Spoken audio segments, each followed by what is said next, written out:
저는 오늘 밤에 두 가지 이야기를 하겠습니다. 두 가지 이야기. 첫 번째는 뭐냐면 이스라엘이 큰 변화를 맞이했습니다. 사사시대가 끝이 나고 드디어 왕정시대가 열렸습니다.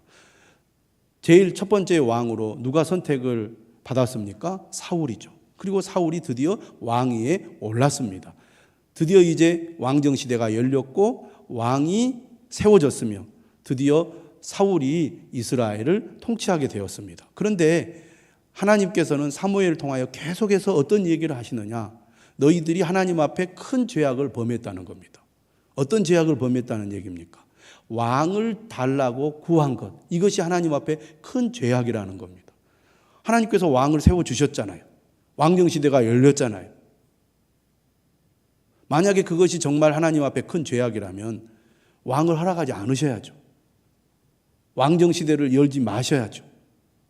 그런데 하나님께서는 이스라엘의 요구를 들어주셨고 왕을 세우셨습니다. 그리고 드디어 왕이 즉위하여 왕의 통치를 시작했습니다. 그런데 오늘 본문에서는 여전히 하나님께서 사무엘을 통하여 너희들이 왕을 달라고 구한 것은 하나님 앞에 큰 죄다라고 말씀하고 있는 거예요. 왜 그렇게 얘기를 하실까요? 그게 오늘 첫 번째 이야기입니다. 하나님께서 왕의 필요성을 부인하고 계시는가? 아니죠. 지금 이스라엘에게 왕이 필요하다는 것을 하나님도 잘 알고 계십니다. 그래서 들어주신 거죠. 만약에 정말 왕이 필요하지 않았다면 하나님이 결코 들어주지 않았을 것입니다. 그런데 이스라엘 백성들의 요구를 하나님께서 들어주셔서 왕을 세우셨다는 것은 이 시대, 당시에 이스라엘에도 드디어 왕이 필요했다는 것을 하나님이 알고 계셨다는 얘기입니다. 너희들에게 왕이 필요하다는 걸 내가 부인하는 것이 아니다. 부정하는 것이 아니다. 너희에게 왕이 필요하다는 것을 나도 잘 안다. 이게 하나님의 뜻이에요. 그런데 왜 너희들이 왕을 구한 것을 큰 죄를 범했다고 왕이 세워지기 전부터 왕이 세워지고 난 이후에도 계속해서 말씀하시는가? 그것을 반복해서 말씀하시는 이유가 어디에 있겠습니까? 그것은 바로 이스라엘 백성들이 왕을 하나님처럼 섬기는 것을 원하지 않으시기 때문입니다.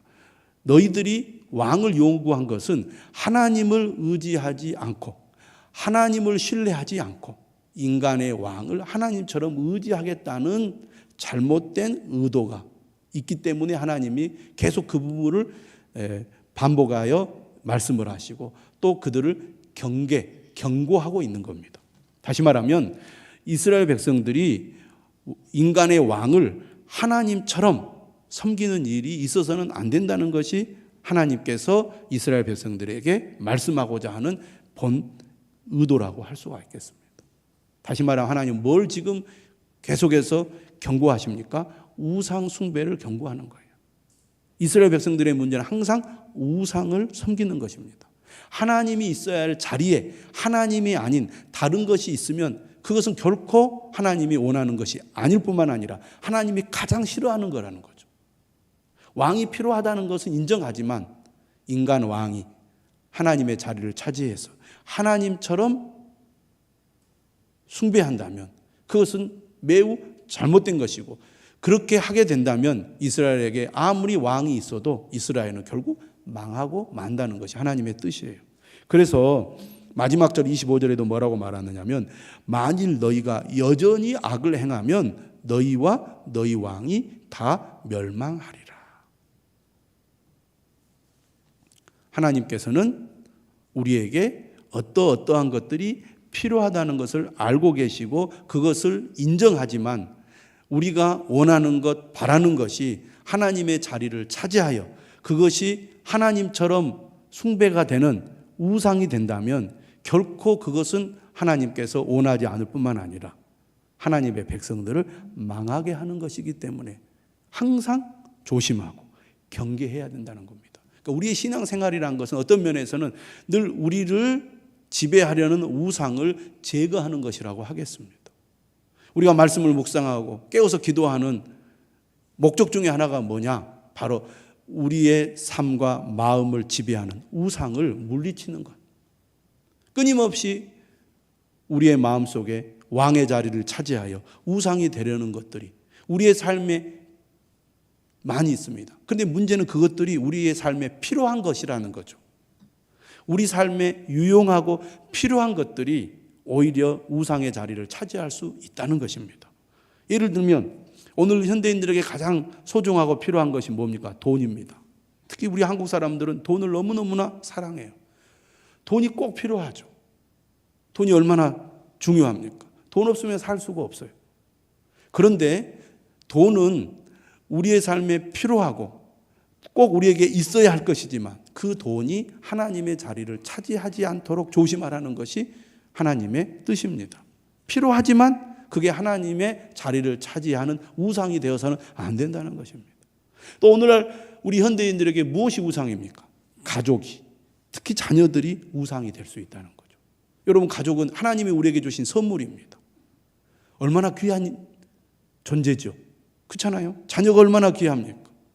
또 요즘 할아버지 할머니들 얼마나 손자 손녀가 사랑스럽고 자식보다 훨씬 더 사랑스럽고 귀하게 여겨지는 존재가 손자 손녀라고 할아버지 할머니들은 말합니다.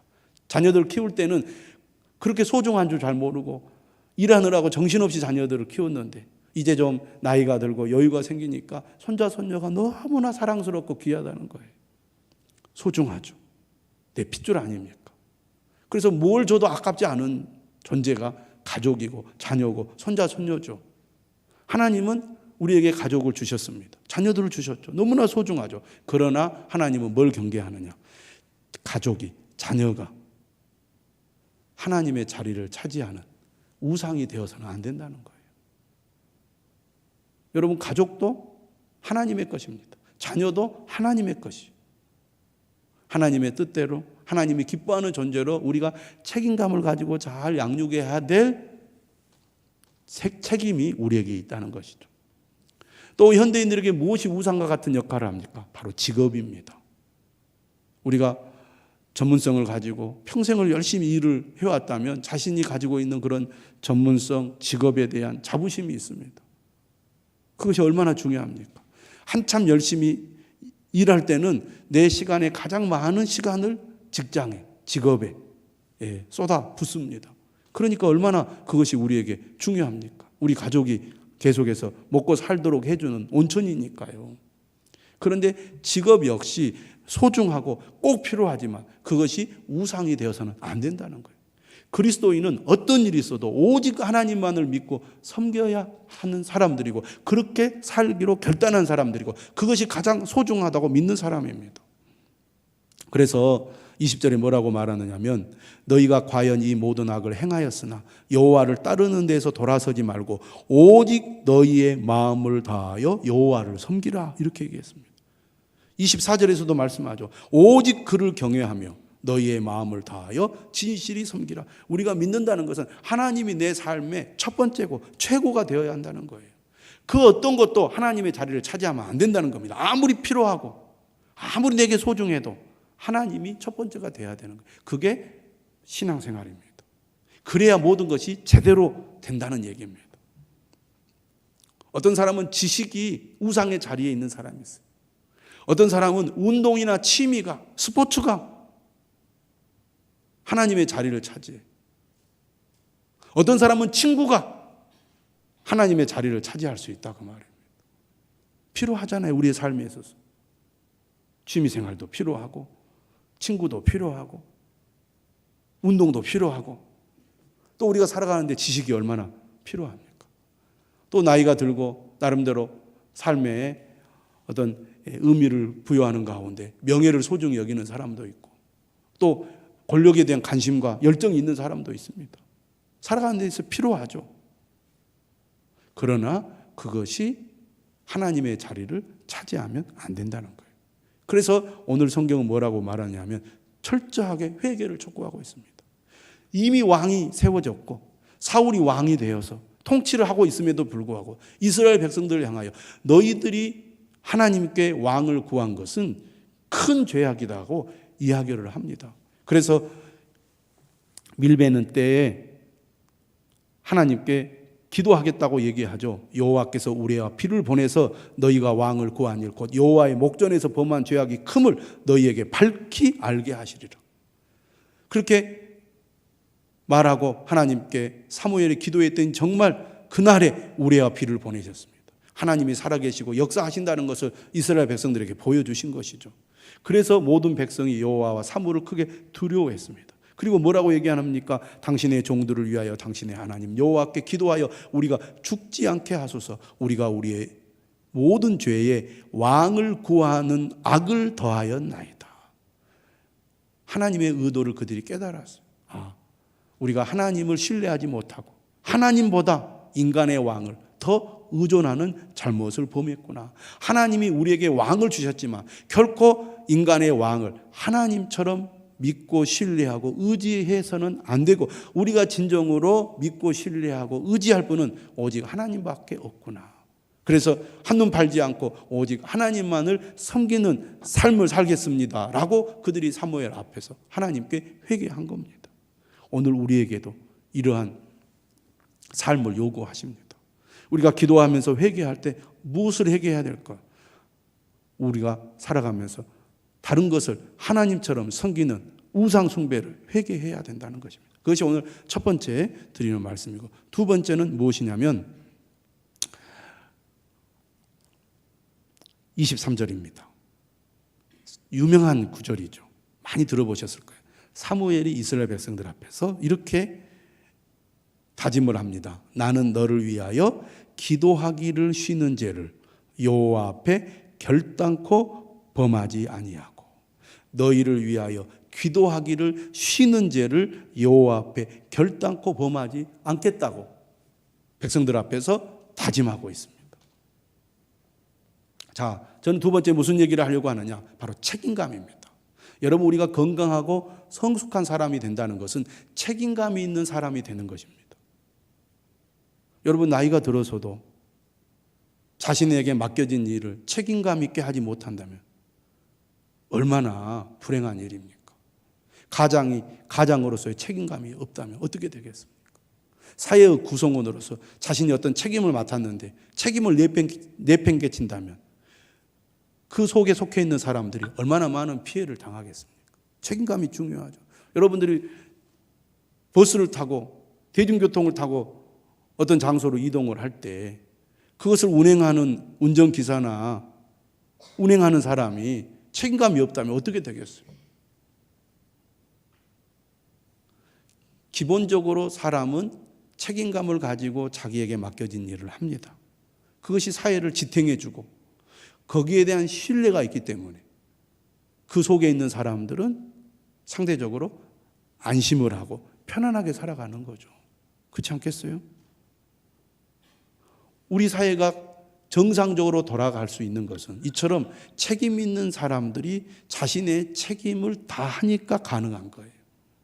예전에 여러분, 물론 이건 책임감하고도 다른 문제일 수도 있겠지만 정말 우리가 오래지 않은 과거에 전기가 얼마나 자주 나갔습니까? 정전이 많이 나갔단 말이에요. 지금은 그런 일이 없습니다. 그런 일이 벌어지면 어떻게 되겠어요? 얼마나 많은 사람들이 손해를 보겠습니까? 정전이 됨으로써. 우리 사회 구석구석에서 사람들이 자신의 책임을 성실하게 수행하기 때문에 우리가 잘 살아가고 있는 거잖아요. 마찬가지로 우리 각자가 그리스도인으로서 하나님 앞에 책임감이 있는 사람이 되어야 한다는 겁니다. 가장으로서의 책임, 부모로서의 책임, 또 교회 안에서 직분자로서의 책임. 오늘 저녁에 우리 안수 집사님들 오셨는데 안수 집사로서의 책임, 셀 리더, 교사, 자신에게 맡겨진 그 직분과 사명을 책임감 있게 수행할 때 우리가 하나님께 영광을 돌릴 수 있고 우리의 공동체가 하나님께 영광 돌리는 공동체가 될 수가 있는 것입니다. 그런데 오늘 사무엘은 어떤 책임에 대한 얘기를 하고 있느냐면 자기가 영적인 지도자로서 백성들을 위하여 책임 있는 기도 생활을 하겠다는 거예요. 우리가 하나님과 관계에서 여러 가지 책임 있는 행동들이 필요하지만 그 중에 어떤 책임 있는 행동이 필요하냐? 기도의 책임이 필요하다는 겁니다. 여러분, 우리는 우리 힘으로 모든 것을 다 할 수가 없습니다. 하나님이 도와주셔야 우리는 우리의 사명, 책임, 또 우리에게 주어진 일들을 다 감당할 수가 있어요. 그게 우리의 신앙입니다. 하나님이 도와주셔야 됩니다. 하나님 도와주십시오. 책임감을 가지고 책임 있는 기도 생활을 해야 된다는 것입니다. 가장으로서 우리 가족들을 위하여 책임 있는 기도 생활을 해야 될 줄로 믿습니다. 오늘 사무엘처럼 내가 우리 가족을 위하여 기도하기를, 쉬는 죄를 여호와 앞에 결단코 범하지 않겠습니다. 여러분, 우리 어떤 일을 하다 보면 때로는 그 일을 제대로 수행하기 어려운 상황을 맞이할 때가 있잖아요. 그런데 책임감을 가진 사람은 어떻습니까? 그런 위기나 문제를 어떻게 해서든지 극복해서 책임을 완수합니다. 책임감이 부족한 사람은 문제가 발생했을 때 회피해버린다 그 말이에요. 그러면 안 되죠. 평소에는 잘 몰라요. 문제가 발생하고 위기가 발생했을 때 얼마나 끝까지 책임을 완수하느냐 아니면 회피하느냐, 거기에 그 사람의 책임감이 나타나는 거죠. 나는 어떤 어려움이 있더라도 내게 맡겨진 일을 책임감 있게 감당하겠습니다. 특별히 기도하는 일에 있어서 책임 있는 부모, 책임 있는 가장, 책임 있는 직분자가 될 수 있기를 바랍니다. 직분자로서, 셀 리더로서, 교사로서, 또 내게 맡겨진 어떤 부서에서 그 일을 감당하기에 무엇보다도 사무엘처럼 기도하는 것을 쉬지 않겠습니다. 그래서 어떻게 해서든지 내가 책임 있는 사람이 되겠습니다. 오늘 밤에 저는 여러분들이 이러한 믿음을 가지고 사무엘처럼 책임 있는 기도 생활을 할 수 있기를 바랍니다. 우리가 하나님 앞에 가는 그날까지 우리 자녀들을 위해서 기도해야 되지 않겠습니까? 우리가 하나님 앞에 가는 그날까지 우리에게 주신 이 교회 공동체를 위하여 기도해야 되지 않겠습니까? 또 여러분에게 맡겨주신 귀한 믿음의 사람들, 특히 믿음이 연약한 사람들을 위하여 여러분들이 책임감을 가지고 기도해야 되지 않겠습니까? 우리가 먼저 믿는 자로서 이 나라와 민족, 또 이 지역, 또 우리에게 주신 선교의 사명을 위하여 기도해야 되지 않겠습니까? 금요일 저녁에 저는 여러분들이 그렇게 기도할 수 있기를 주님의 이름으로 축원합니다. 우리